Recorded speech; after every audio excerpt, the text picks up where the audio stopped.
ស្រ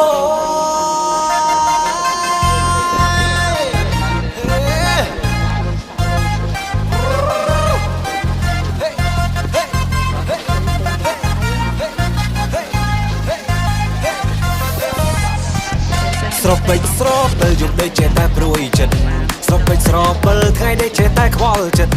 ស្រឡាញ់នាងមួយដេកព្រួយក្នុងអរ៉ាដូចមិនច្បាំងការពិបាកហាឲ្យវាចំអាម៉ាអើយជួយមើលតើនាងក្រមុំឬយ៉ាងណាអាម៉ាអើយជួយមើលតើនាងក្រមុំឬយ៉ាងណា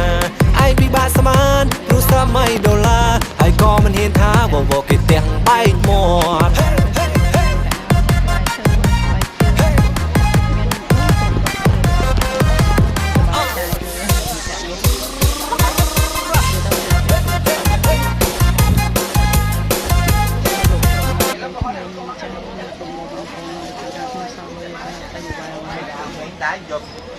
ចាមឆ្នាំផ្លែឈើអីស្អីក៏មានបងប្អូនទៅតាមគ្នាសល់លុយទេ